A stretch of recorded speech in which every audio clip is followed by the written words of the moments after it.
వేల సంవత్సరాల క్రితం ఈ భూమిపై ఒక మహా ఆధ్యాత్మిక కేంద్రం ఏర్పడింది. రాజులు వచ్చారు, వెళ్ళిపోయారు. సామ్రాజ్యాలు ఏర్పడ్డాయి, కూలిపోయాయి. కానీ ఒక ప్రదేశం మాత్రం కాలాన్ని జయించి నిలిచిపోయింది. అదే పిఠాపురం.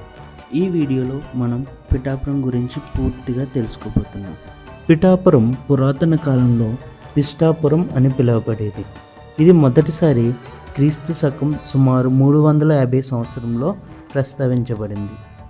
గుప్త సామ్రాజ్యానికి చెందిన మహారాజు సముద్రగుప్తుడు చెక్కించిన ప్రయాగ స్తంభ శాసనంలో పిష్టాపురంపై రాజు మహేంద్రుడు అనే రాజుపై తన విజయాన్ని నమోదు చేశాడు. 4వ మరియు 5వ శతాబ్దానికి చెందిన శాసనాలు వశిష్ఠులు మరియు మాదర వంశాల కాలంలో పిష్టాపురం కళింగ ప్రాంతంలో భాగంగా ఉన్నట్లు సూచిస్తున్నాయి. 7వ శతాబ్దంలో చాళుక్యరాజు పులకేశి రెండవవాడు పిష్టాపురాన్ని తన రాజ్యంలో కలిపాడు. తర్వాత ఈ పట్టణం తూర్పు చాళుక్యులు మొదటి రాజధానిగా కూడా పనిచేసింది. తర్వాత వారు తమ రాజ్యాన్ని వేణుకి మార్చారు. ఆ తర్వాత పిఠాపురం చాళుక్యుల పాలనలో ఒక ముఖ్యమైన పరిపాలనా విభాగంగా మారింది. వారి పాలనలో పిఠాపురం చాళుక్యులు అనే ఒక శాఖ రాజమహేంద్రవరం, పిఠాపురం, ద్రాక్షారామం ప్రాంతాలను నియంత్రించేది. 12వ శతాబ్దం చివరిలో వేలనాటి చోళ రాజవంశానికి చెందిన ప్రతివీరస్వుడు క్రీస్తు శకం 1186 నుంచి 1907 సంవత్సరం వరకు పిఠాపురం నుంచి పరిపాలన సాగించాడు.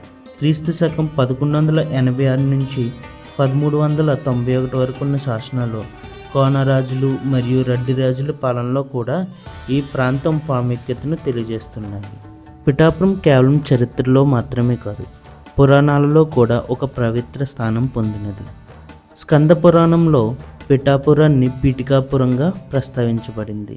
ఇది ఒక శక్తిపీఠంగా భావించబడుతుంది. అంటే సతీదేవి అవయవాలు పడిన 18 పవిత్ర ప్రదేశాలలో ఇది కూడా ఒకటి. ఇక్కడ దేవిశక్తి నిత్యం విరాజిల్లుతుందని పురాణాలు చెబుతున్నాయి.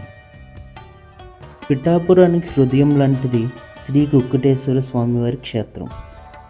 ఇది మనం పిఠాపురంలో చూడవలసిన అతి ప్రాముఖ్యమైన మరియు పురాతనమైన క్షేత్రం. పురాణాల ప్రకారం ఒకసారి దేవతలు శివుని ప్రార్థించారు.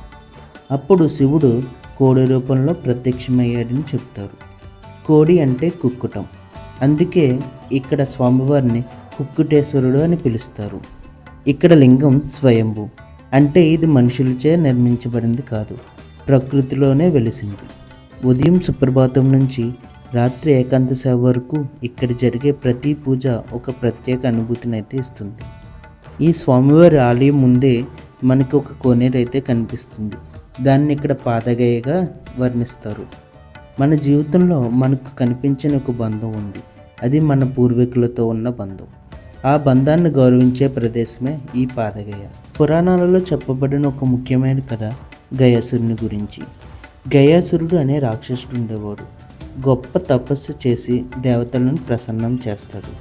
అతనికి లభించిన వర్ణం వల్ల అతని శరీరం పవిత్రంగా మారుతుంది. తర్వాత దేవతలు అతని శరీరాన్ని 3 భాగాలుగా ఖండిస్తారు. తల భాగం బీహార్లో ఉన్న గయ ప్రాంతంలో పడుతుంది. నాభి ప్రాంతం ఒడిశాలో ఉన్న జజ్పూర్లో పడుతుంది. పాదాలు ఈ పిఠాపురంలో పడతాయి. అందుకే ఈ ప్రదేశాన్ని ఇక్కడ పాదగయగా ప్రసిద్ధి చెందింది. ఈ పాదగయలో పిండ ప్రదానం చేస్తే పితృదేవతలు తృప్తి చెంది మోక్షం పొందుతారని నమ్మకం. అందుకే దేశం నలుమూల నుంచి భక్తులు ఇక్కడికి వచ్చి వారి పితృదేవతలకు ఇక్కడ పిండ ప్రదానం చేస్తారు. పిఠాపురం ప్రపంచానికి మరో వరం ఇచ్చింది. అదే దత్తాత్రేయుడి అవతారం, శ్రీపాద శ్రీవల్లభ మహాసంస్థానం. ఇది శ్రీపాద శ్రీవల్లభుని జన్మస్థలం. దత్తాత్రేయుడు అంటే బ్రహ్మ విష్ణు మహేశ్వరుల సమ్మేళనం. పురాణాల ప్రకారం మహర్షి అత్రి మరియు ఆయన భార్య అనసూయాదేవి భక్తి ప్రతిపత్యానికి ప్రసిద్ధులు. ఒకసారి బ్రహ్మ విష్ణు మహేశ్వరులు అనసూయ భక్తిని పరీక్షించాలనుకున్నారు. వారు ఆమె ముందు భిక్ష అడిగారు, కానీ ఒక కఠినమైన షరతు పెట్టారు. అనసూయ తన పవిత్రతతో ఆ 3 దేవతలను ఒక చిన్నపిల్లలుగా మార్చింది. ఆ తర్వాత వారు తిరిగి ఆశీర్వదించగా ముగ్గురు దేవతల శక్తి కలిసిన ఒక శిశువు జన్మించారు. అదే దత్తాత్రేయుడు. దత్తాత్రేయుడు అంటే బ్రహ్మ, విష్ణు, శివుడి యొక్క కలయిక. అందుకే అతనికి 3 తలలు ఉంటాయి మరియు ఆధ్యాత్మికంగా అత్యంత శక్తివంతమైన రూపం.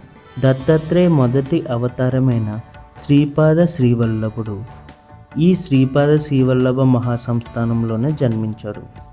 అందుకే పిఠాపురం దత్త భక్తులకు అత్యంత పవిత్ర స్థలం.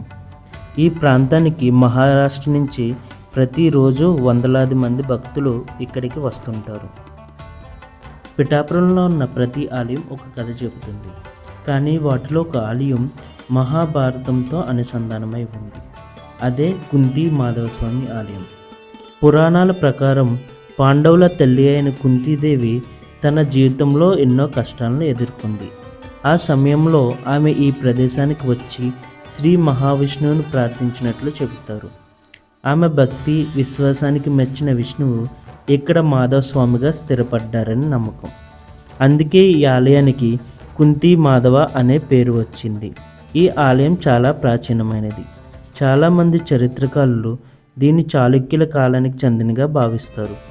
తర్వాత కాకతీయ కాలంలో ఈ ఆలయం మరింత అభివృద్ధి చెందినది. ఇక్కడ కనిపించే శిల్పాలు, నిర్మాణ శైలి ఆ కాలపు కళావైభవాన్ని స్పష్టంగా చూపిస్తాయి. ఈ ఆలయంలో అడుగుపెడితే మొదట మనకు కనిపించేది ఆ అద్భుతమైన స్తంభాలు.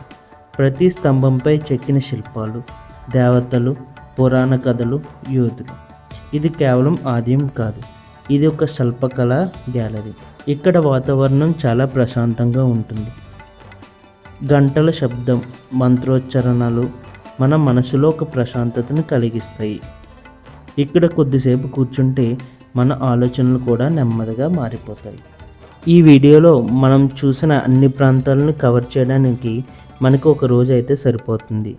లేదు అంటే 2 రోజుల్లో కూడా ప్రశాంతంగా అన్నీ కవర్ చేయవచ్చు.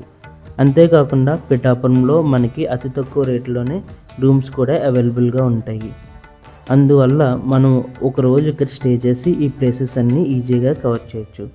పిఠాపురం చేరుకోవడానికి మనకి ట్రైన్ అండ్ బస్ సౌకర్యం అయితే ఉంది. కాకపోతే అన్ని ట్రైన్లు పిఠాపురంలో ఆగవు. పక్కనే ఉన్న సామర్లకోటలో దాదాపు అన్ని రైళ్ళు అయితే ఆగుతాయి. అక్కడ నుంచి మనం బస్సులో లేదా ఆటోలో అరగంటలో మనం పిఠాపురం చేరుకోవచ్చు. రాజమండ్రి నుంచి, కాకినాడ నుంచి బస్సెస్ అయితే పిఠాపురానికి అవైలబుల్గా ఉంటాయి. వైజాగ్ నుంచి కూడా మనం బస్సులో లేదా ట్రైన్లో పిఠాపురం రావచ్చు. ఈ వీడియో అయితే ఇంతే. నచ్చిందని అనుకుంటున్నాను. నచ్చితే లైక్ చేయండి. మరిన్ని ఇటువంటి ట్రావెలింగ్ వీడియోస్ కోసం నా ఛానల్ సబ్స్క్రైబ్ చేసుకోండి.